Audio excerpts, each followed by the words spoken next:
Muito obrigado pelo convite.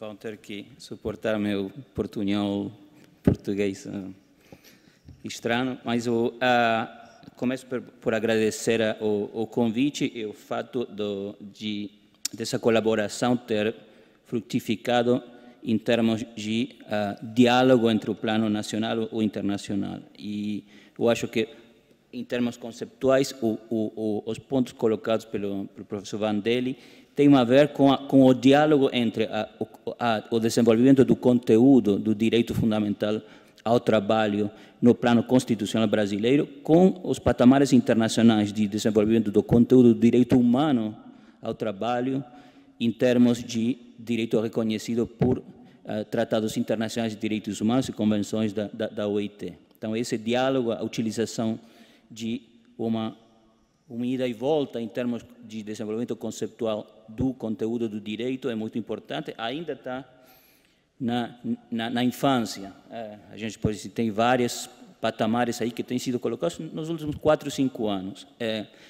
Porque eu acho que no marco já referido pelo professor Vandelli, os direitos sociais em geral, tanto no plano constitucional como no plano internacional, têm tido um handicap, têm tido um abandono teórico que vem um pouco do que eu chamo uma profecia autorrealizada.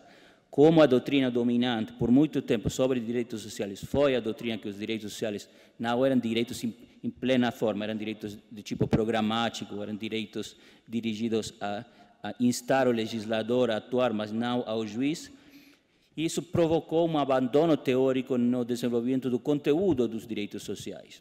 Então, bom, se a teoria dominante fala que os direitos sociais são menos direitos, são o primo pobre dos direitos fundamentais, pouco esforço tem sido dedicado ao desenvolvimento do conteúdo daqueles direitos.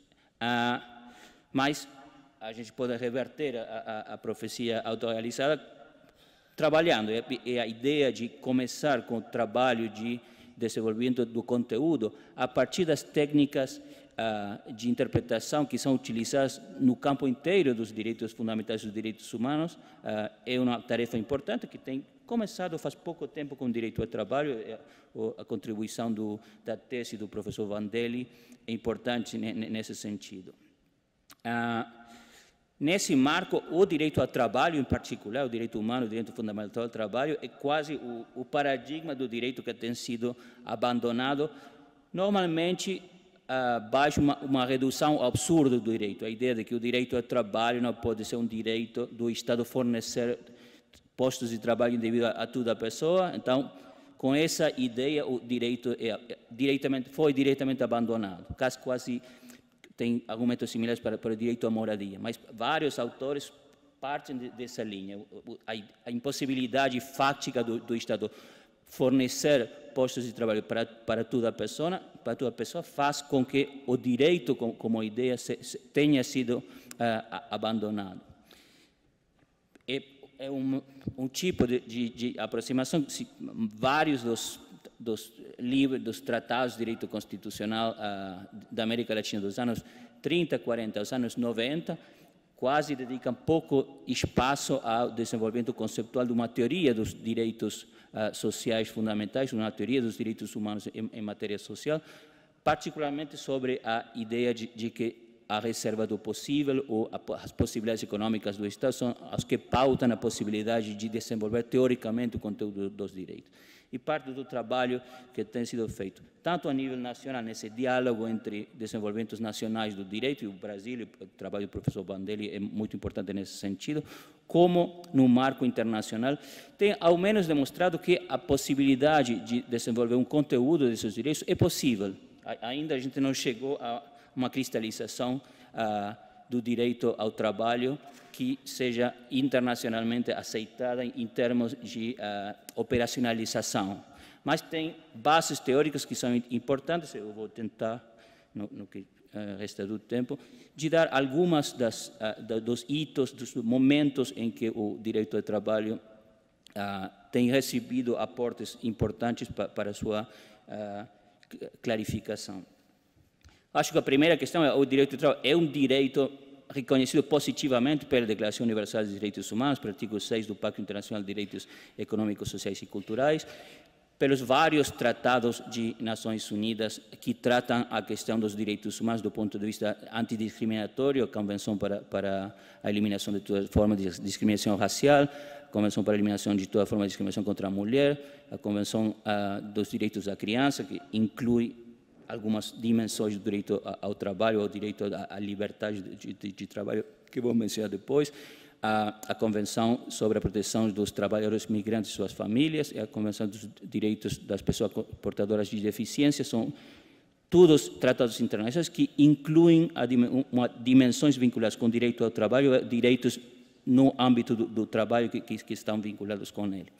Então, a gente não está falando de metafísica ou de direito natural, mas do direito positivo, que tem sido ratificado pelo Brasil. Parte do diálogo que a gente tem é a ideia de levar a sério a incorporação dos tratados internacionais de direitos humanos na ordem jurídica brasileira como outra das peças da engenharia jurídica que os advogados, juízes, procuradores têm à disposição para decidir em casos concretos. Então, não só a Constituição é a lei nacional, mas os tratados internacionais e, como a gente vai falar, as interpretações dos tratados internacionais que têm sido feitas pelos órgãos que o próprio Estado tem reconhecido como órgãos de interpretação daqueles tratados. No âmbito do Sistema Universal de Direitos Humanos, cada um dos tratados que eu mencionei tem um órgão de controle, um órgão de supervisão, chamado comitê, no caso mais importante na nossa matéria, é o Comitê de Direitos Econômicos, Sociais e Culturais, que é o Comitê de Expertos Internacionais, que tem um membro brasileiro, que tem a responsabilidade de, na imagem e semelhança do sistema da OIT, receber os relatórios nacionais periódicos sobre o cumprimento das obrigações dos países que têm ratificado o tratado, e, além disso, tem desenvolvido uma capacidade, uma função interpretativa de síntese das conclusões que saem da análise dos relatórios nacionais, na forma dos documentos que chamam observações gerais sobre os direitos e as obrigações incluídas no pacto. Esses são parte dos instrumentos de interpretação autorizada do próprio Pacto Internacional por parte do comitê, que é o órgão competente para a interpretação do tratado. Bom, sobre o direito ao trabalho, até os meados do 2000, tinha pouco desenvolvimento. O comitê não tinha dedicado uma observação geral particular, tinha tido alguma experiência nos relatórios particulares, e parte desse trabalho vem a ser uma das contribuições da pesquisa do grupo de pesquisa do professor Vandelli, vou falar disso depois, mas ainda não tinha focalizado no direito ao trabalho em termos de uma clarificação normativa. A partir dos meados dos 90, o comitê tem desenvolvido um sistema, uma série de categorias para analisar direitos que tem aplicado a vários dos outros direitos que estão incluídos no Pacto Internacional. O direito à moradia, o direito à educação, o direito à alimentação, o direito à saúde, o direito à água e o direito dos autores de obras científicas e artísticas à proteção de seus interesses.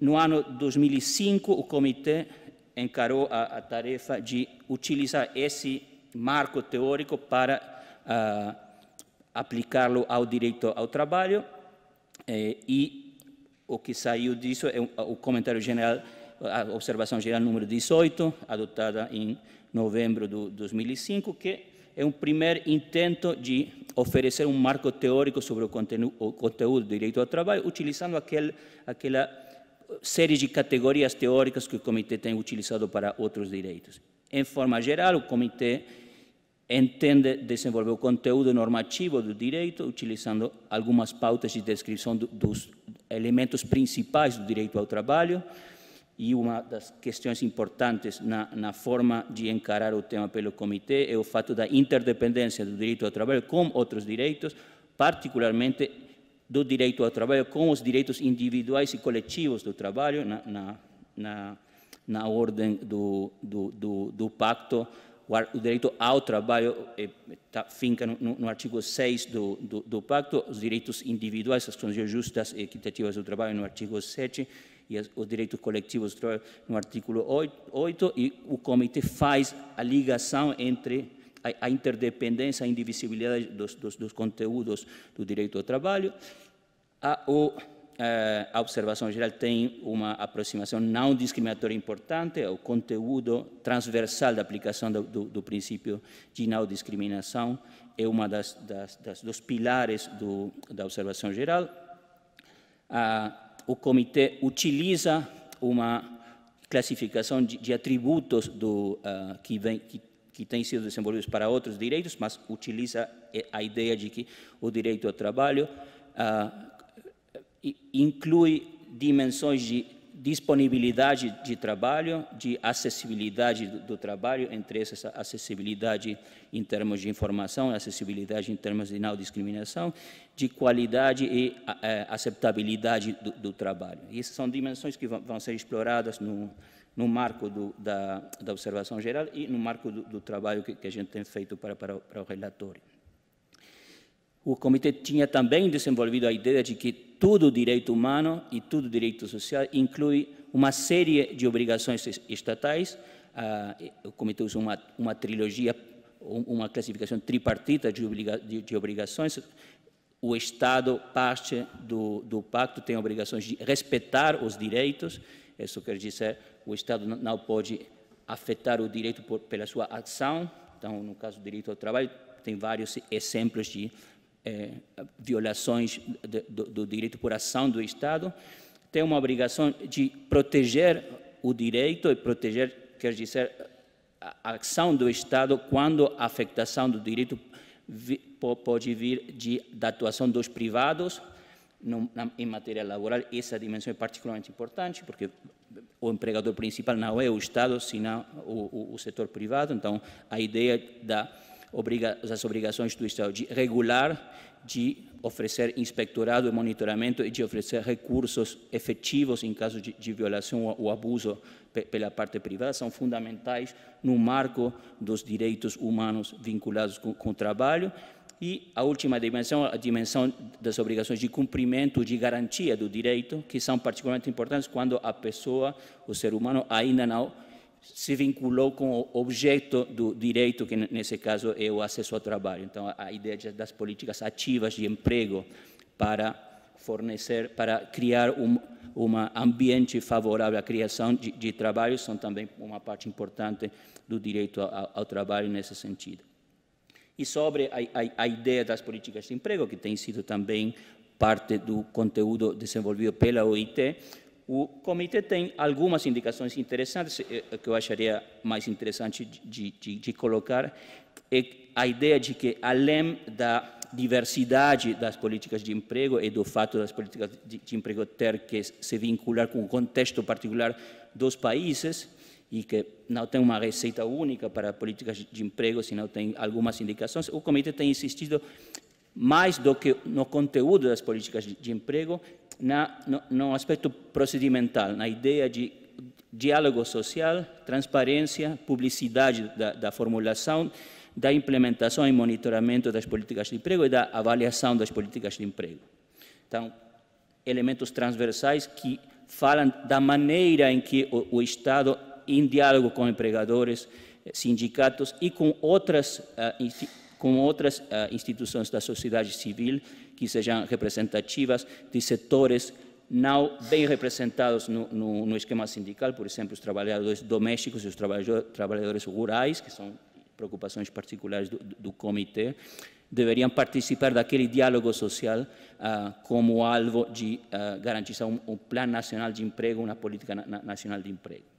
O comitê também dá alguma pauta sobre garantias dos direitos, com a ideia de que o direito a um recurso judiciário, o outro recurso efetivo, também deve aplicar-se, também se aplica ao direito ao trabalho, e com isso dá uma pauta da possibilidade da atuação do judiciário em defesa do direito ao trabalho. Isso, de forma muito geral, dar alguma ideia do primeiro trabalho do Comitê de Direitos Econômicos, Sociais e Culturais em termos de desenvolvimento do conteúdo do direito ao trabalho.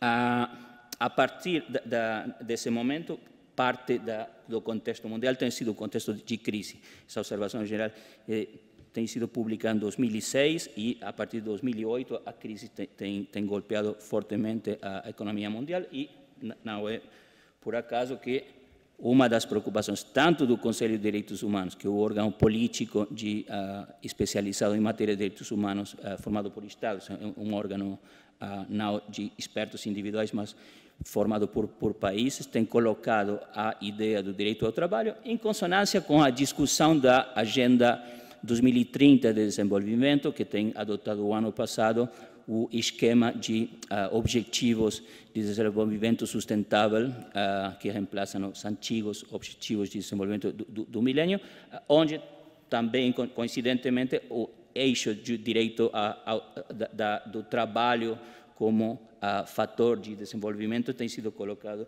de maneira forte. Então, em alguma maneira, em termos de reflexão sobre a contribuição da linguagem dos direitos humanos na inclusão entre objetivos de desenvolvimento sustentável do trabalho, o Comitê tem requerido o Alto Comissariado de realizar esse relatório sobre os desafios e boas práticas na realização do direito ao trabalho. E, para isso, a gente teve o contato com o professor Vandelli, particularmente pela sua experiência no tema, e desenvolveu essa tarefa interessante de diálogo com uma série de materiais que a gente não tem esgotado. Os relatórios de Nações Unidas têm um limite de palavras, de 8.500 palavras, que é quase uma straight jacket, uma camisa de força. Com a camisa de força, a gente tem muito material que ficou por fora, e a ideia desse seminário é reflexionar sobre todas aquelas peças que ficaram por fora,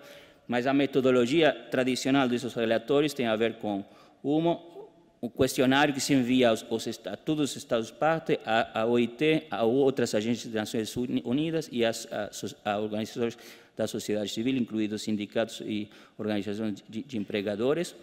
A gente recebeu ao redor de 30 contribuições ao questionário, e um trabalho muito importante de pesquisa, da equipe de pesquisa do professor Vandelli, que revisou as conclusões finais do Comitê de Direitos Econômicos e Sociais dos últimos 10 anos em matéria de direito ao trabalho e direitos vinculados com o trabalho na resposta do Comitê aos relatórios estatais. Então, essa pesquisa, que é uma pesquisa com inúmera quantidade, tem 160 países que são partes do Pacto Internacional, então tem uma variedade muito abrangente de países, de níveis de desenvolvimento dos países e de tradições jurídicas no espectro de países que o Comitê considera, e sobre a base dessa monte de informação,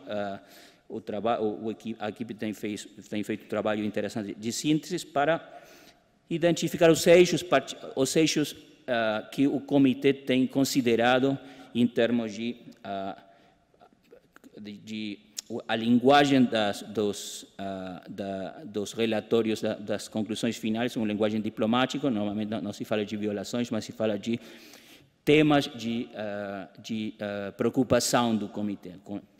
Em termos de direito ao trabalho, o trabalho feito pela equipe do professor Vandelli tem identificado vários eixos das preocupações do Comitê das Nações Unidas sobre direitos econômicos, sociais e culturais em matéria de direito ao trabalho, que são os eixos que articulam o relatório que a gente preparou.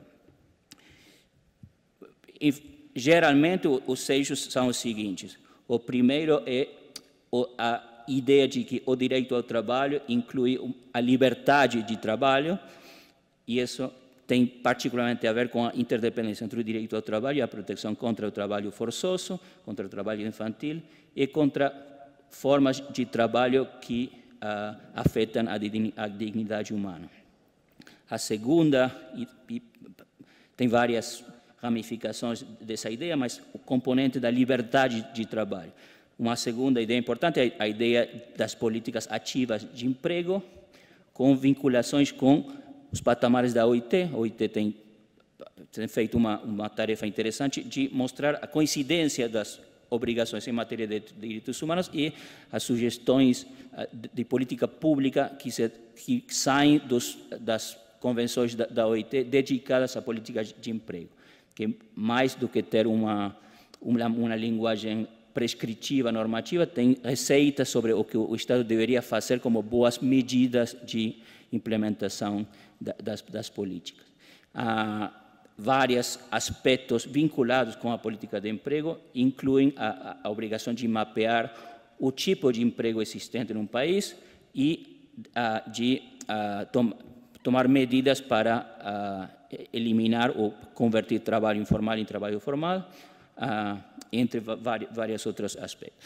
E o último eixo importante que sai do relatório é a ideia de interdependência entre o direito ao trabalho e as condições justas e equitativas de trabalho.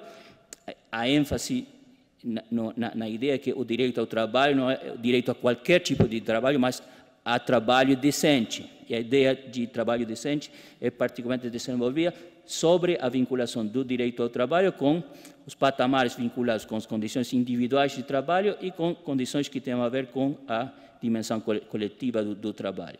Uma ênfase particular no trabalho do professor Vandel, que tem também sido refletida no relatório, é também a ideia do conteúdo do trabalho em termos de respeito à dignidade humana, a ideia do conteúdo, o tipo de trabalho, como um reflexo das capacidades de criatividade do ser humano, e parte dessa ideia fica bem refletida no relatório.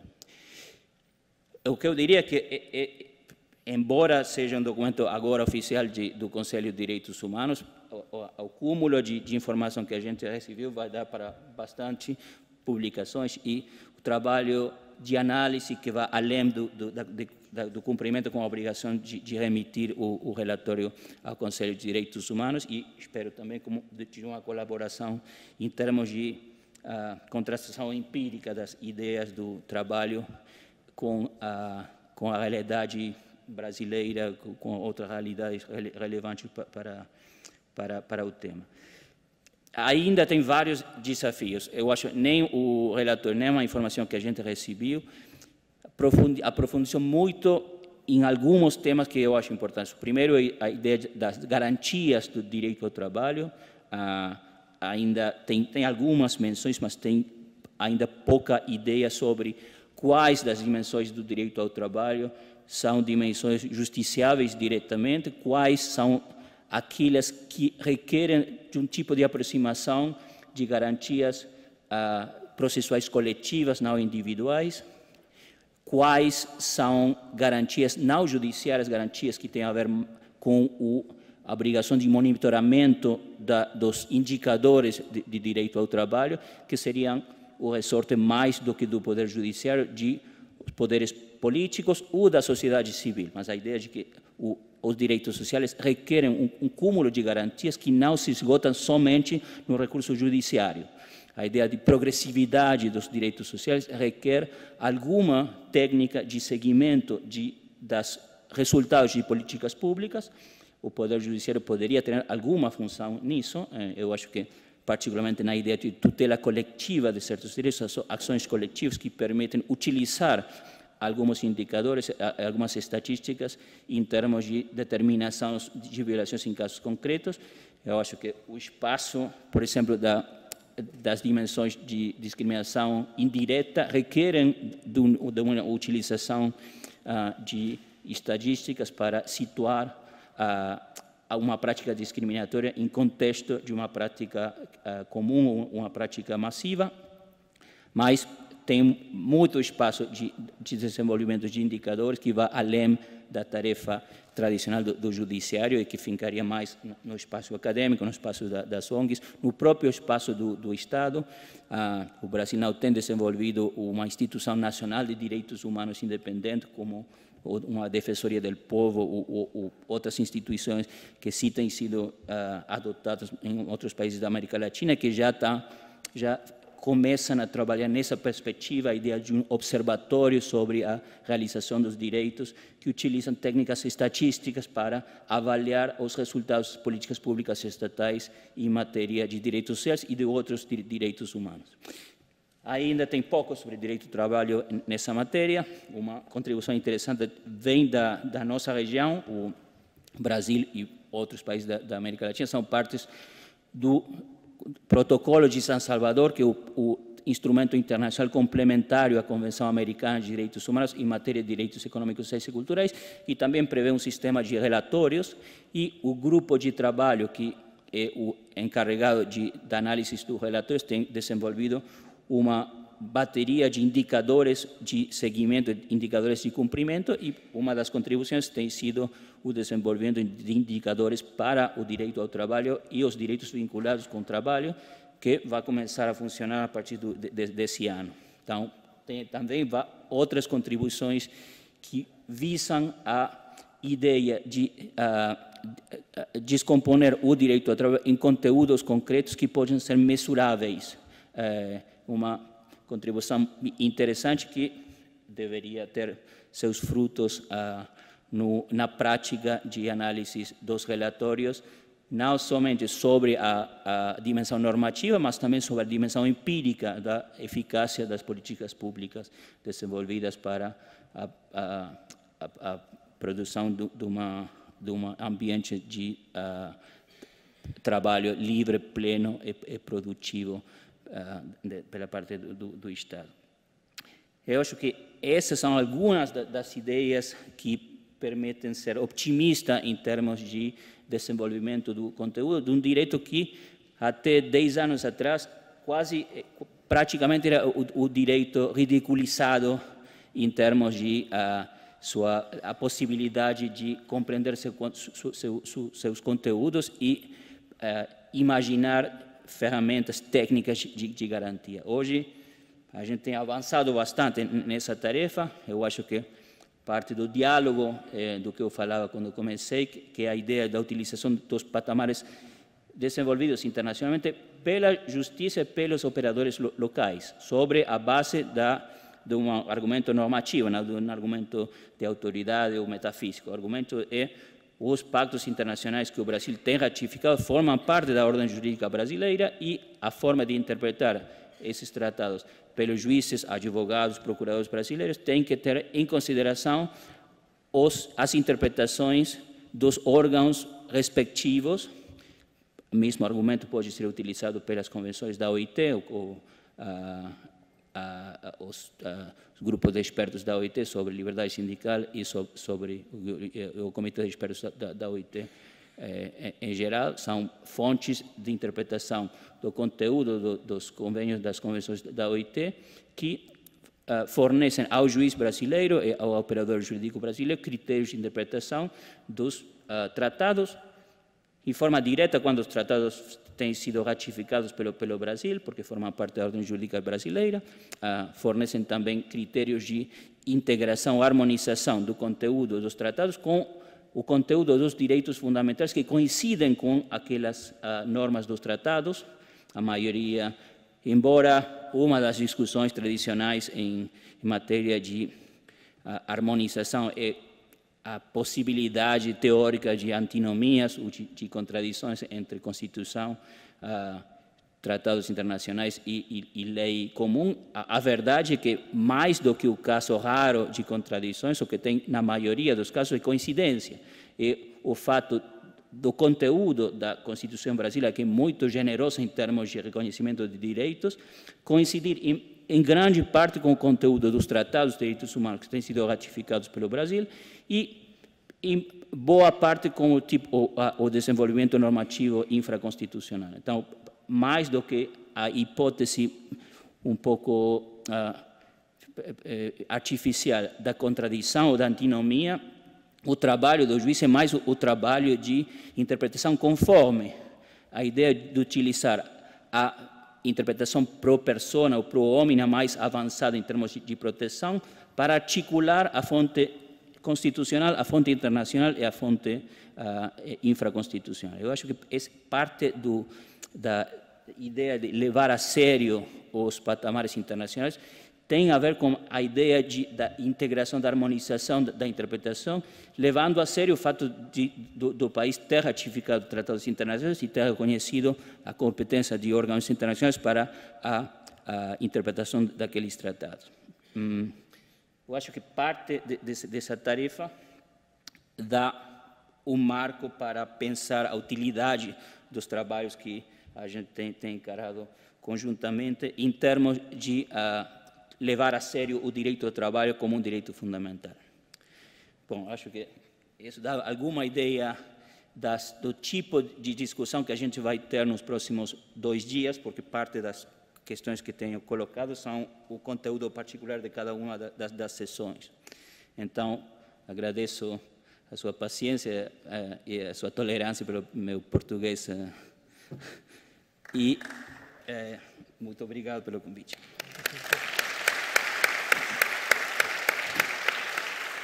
Muito obrigado, professor Christian. Em favor de quem eu peço a tolerância do público pelo excesso de elogios que decorre da amizade. Agradeço pela capacidade de síntese, de ter trazido uma contribuição tão rica de elementos e ainda nos propiciou tempo, então, para termos 10 minutos de debate. Então, coloco a palavra à disposição de quem... Temos microfones, então, quem quiser fazer colocações ou perguntas, está disponível.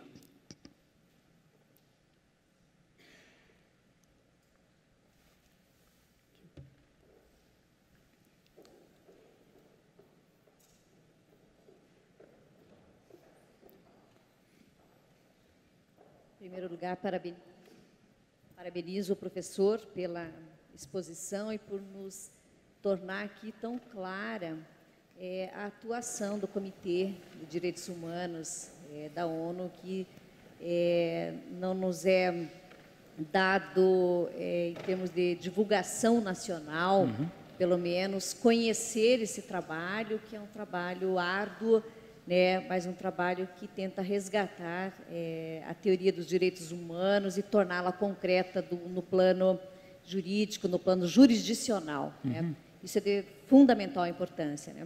Mas a minha intervenção aqui é mais a título de curiosidade e para ter um pouquinho mais de conhecimento pela sua experiência de atuação na ONU. Quais são os países hoje que se poderia classificar como mais avançados nesse estudo a respeito do direito humano ao trabalho? Quem é que está efetivamente, em termos de formulação teórica, em termos de eficácia jurídica e prática, aplicando efetivamente os direitos humanos e estudando com afinco a concretização do direito humano ao trabalho? Então, sempre, a questão do ranking dos países é sempre questão difícil para funcionários da ONU.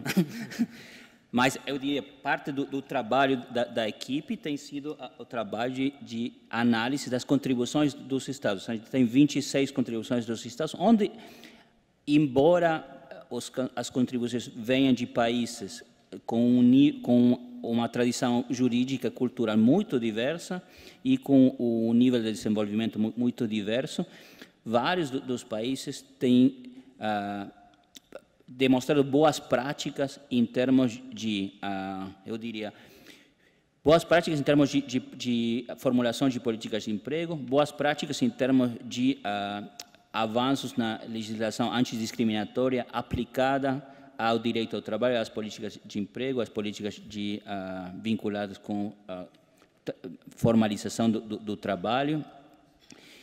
E sobre a questão da interdependência do direito ao trabalho com o direito ao trabalho decente. Então, só vou recordar os países que mandaram contribuições para dar uma ideia daquele. Então, o fato de mandar contribuições, que são voluntárias, já dá uma ideia daqueles países que têm interesse no tema. Os países que têm mandado contribuições são a Áustria, Azerbaijão, Bahrein, o Brasil, Bulgária, Egito, Fiji, França, a Grécia, a Guatemala, a Hungria, o Cazaquistão, Malta, Mauritânia, o México, Omã, Paraguai, Peru, o Catar, Sérvia, Eslovênia, Espanha, Turquia e Uzbequistão.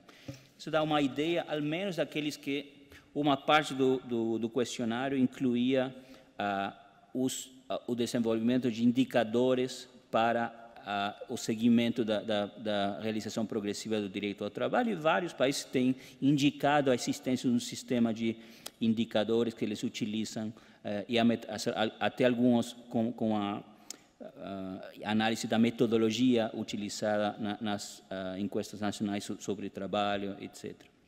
Então, mas acho que talvez no desenvolvimento do seminário, algumas das contribuições que têm visado o análise poderia ser interessante nesses termos. Só mencionar que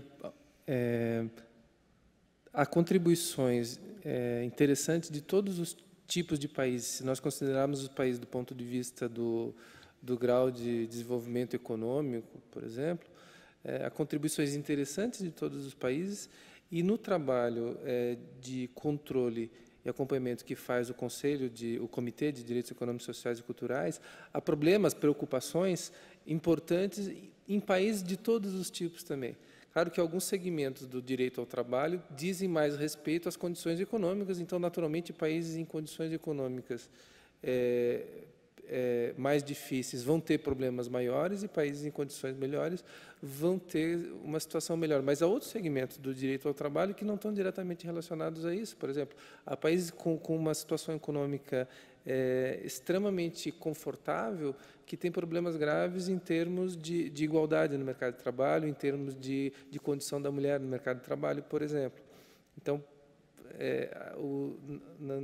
não se pode ver uma evolução uniforme e total de nenhum país, né? Há contribuições importantes e há problemas importantes em países de todos os tipos. Pelo menos é isso que o panorama que a gente levantou mostra. Desculpe ter... Claro. Eu não queria fazer uma pergunta especificamente, mas fazer menção a isso. Eu acho que a desembargadora Marlene está colocando. Eu represento os empregadores brasileiros na OIT há 4 anos. E imaginem vocês se nós estamos aqui, nós que aqui conversamos a mesma língua, falamos português, entre empregadores, governo e trabalhadores, por vezes demoramos anos para chegar a alguma conclusão. Lá são 187 hoje países, na OIT, é isso? 187 países com essas características que o Dr. Leonardo acaba de dizer. Por exemplo, em termos de proteção social, o Brasil lidera, quase que lidera os rankings sempre em termos de proteção social, porque temos efetivamente nos preocupado com isso ao longo dos anos. Agora, o mais difícil que eu vejo, e nós estamos agora terminando o nosso borrador pela OIE, pela Organização Internacional dos Empregadores, para entregar sobre esse assunto. Então, às vezes, as contribuições de um país ou de outro, ou de uma confederação de trabalhadores ou de empregadores, ela necessariamente vai passar pelo filtro de quem os representa em última instância, em última análise. Então, como na OIT tudo tem que sair por consenso, e se você for ver a diferença entre os países, é muito mais fácil um país que tem alguma coisa um pouco pior se escudar numa regra geral em que estão assambarcados todos. Então, acho que o grande desafio é justamente compatibilizarmos aqueles que fazem o menos para que eles consigam atingir patamares de melhoria significativos do ponto de vista geral daquilo que se pretende. Então, eu não sei, doutora Marlene, só queria... Porque nós estamos tendo dificuldade. Porque, às vezes, por exemplo, esse ano nós vamos discutir na OIT a questão da cadeia de suprimentos, do supply chain, que a gente chama. É muito difícil, a posição dos países é muito distinta. Porque tem países que reconhecidamente utilizam mão de obra infantil ou algumas coisas que querem se escudar atrás de uma norma que lhes favoreça. Então, esse trabalho da área de recursos humanos, eu até parabenizo, eu não tenho conhecimento muito profundo a respeito disso.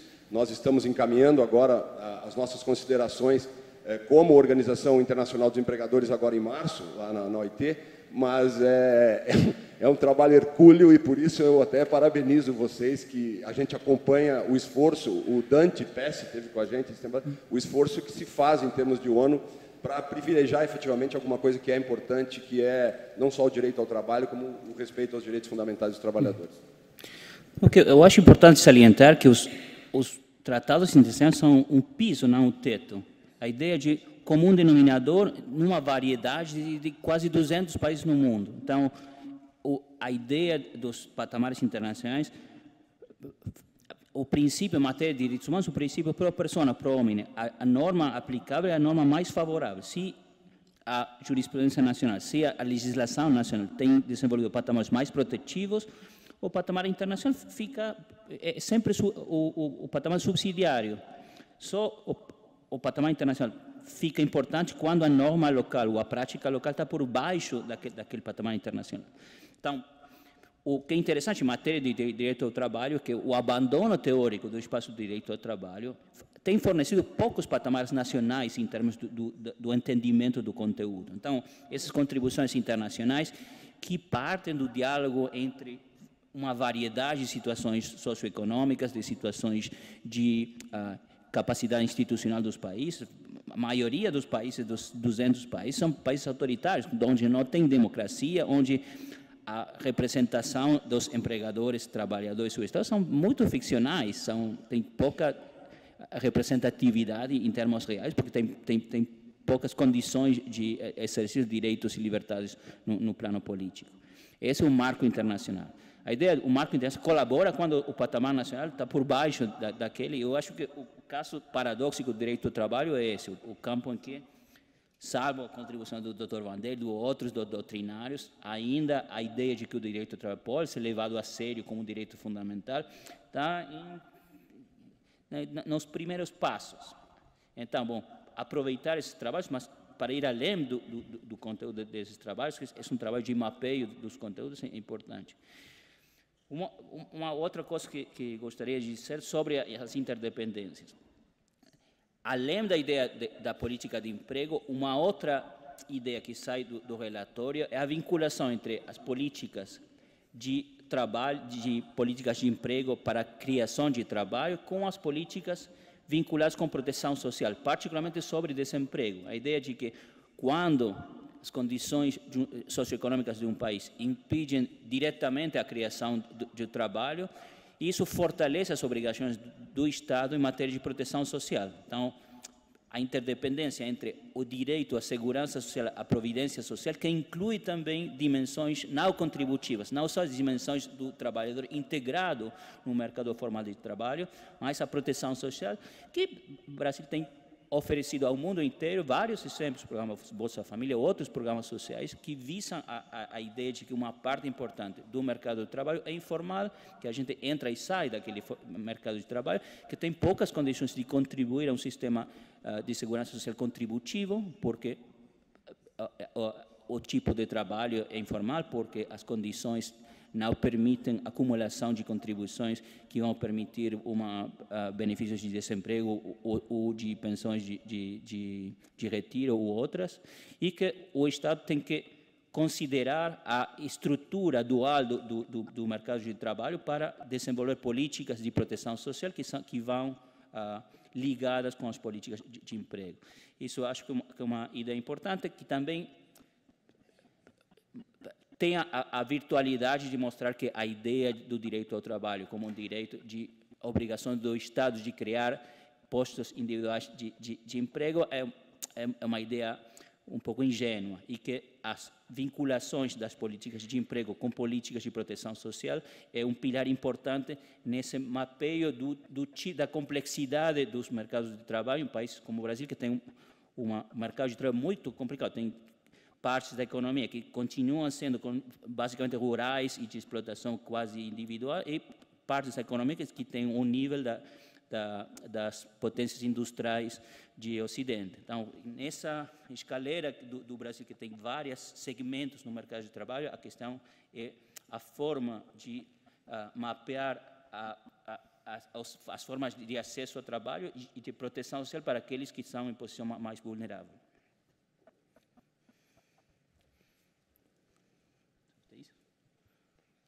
Temos espaço para mais uma última pergunta, então. Pedir, então, que os dois fizessem em bloco, sinteticamente, e o professor Christian responde em bloco as duas perguntas, então, para a gente poder concluir.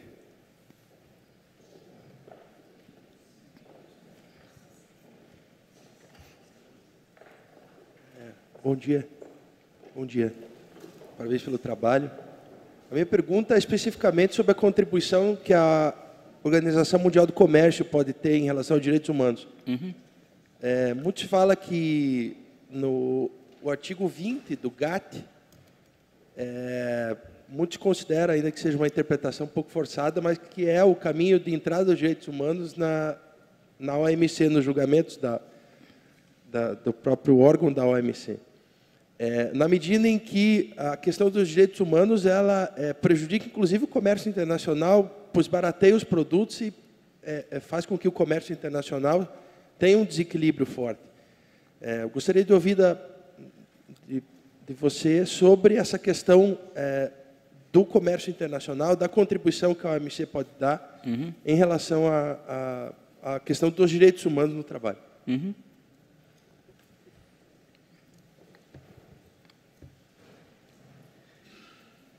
Em primeiro lugar, gostaria de cumprimentar o professor Christian pela clareza da exposição e gostaria de dialogar sobre um ponto que me pareceu central na sua intervenção. Apesar de ter agregado, me pareceu relevante, a ideia de que no direito do trabalho há um déficit teórico bastante profundo e que esse déficit teórico se aprofunda nos últimos anos. Mas, ao meu ver, salvo engano, a sua intervenção tem como uma centralidade a ideia de que os direitos humanos fundamentais, essas normas de âmbito internacional, são normas, logo, são direito positivo, são aplicáveis e assim por diante, e aí está uma tarefa para os juristas. Há, como se sabe, várias críticas a esse positivismo dessas normas internacionais e os vários problemas teóricos decorrentes deles. Um deles da questão do direito do trabalho. Pontuaria dois que eu gostaria de ouvi-lo. O primeiro, houve uma intervenção sua aqui, houve uma abordagem rápida, é sobre o caráter de direitos básicos. Essas normas, sobretudo no direito do trabalho, em geral, são normas mínimas, básicas, patamares bastante rasos, e que criam uma antinomia diversa, no caso brasileiro, por exemplo, com a Constituição, que tem patamares talvez mais elevados, as normas infraconstitucionais.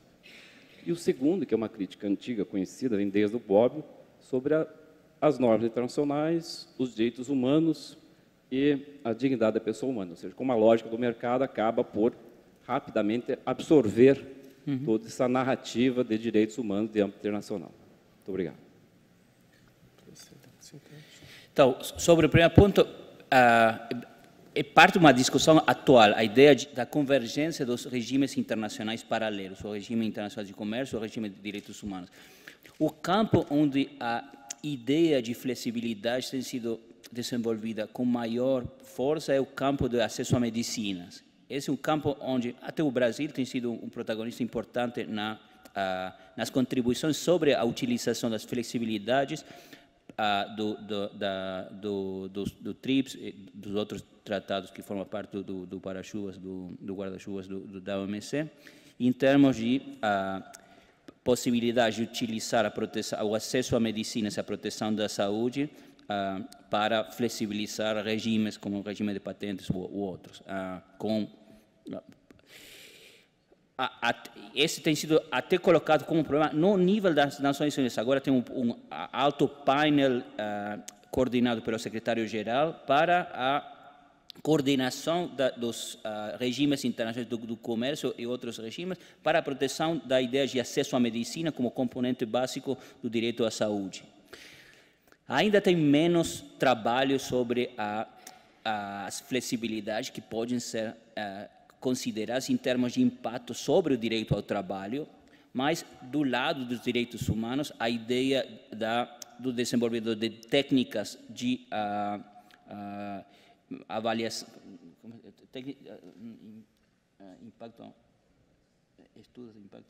estudos de impacto o mais conhecido é a ideia de estudo de impacto ambiental, mas o trabalho sobre a ideia de estudo de impacto em matéria de direitos humanos como medida preventiva para a tomada de decisões que implementam as obrigações da Organização Mundial do Comércio, tem sido colocado como um espaço a trabalhar. Ainda tem pouca desenvolvimento de técnicas concretas para visar o uso daqueles estudos de impacto, particularmente sobre direito ao trabalho, e uma das desafios importantes é a ideia de que o direito ao trabalho não é a ideia da permanência num posto de trabalho, mas a criação de condições para a criação de emprego em geral e que vem complementadas com outros direitos. Então, como incluir os diversos fatores que formam parte de uma política pública de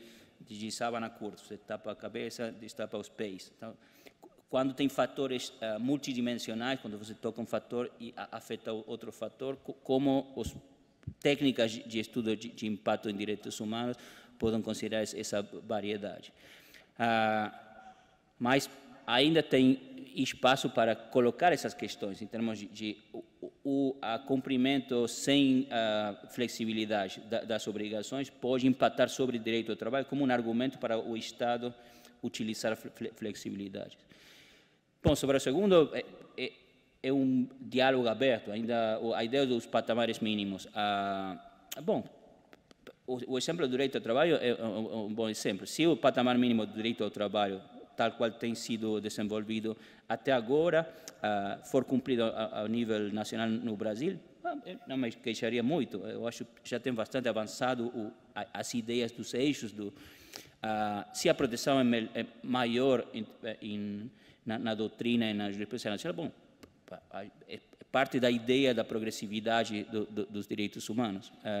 Eu não acho que seja um problema teórico que desafie a utilização de patamares internacionais. Se tem melhor proteção nacional, você atinge os melhores patamares de proteção com o uso dos patamares nacionais.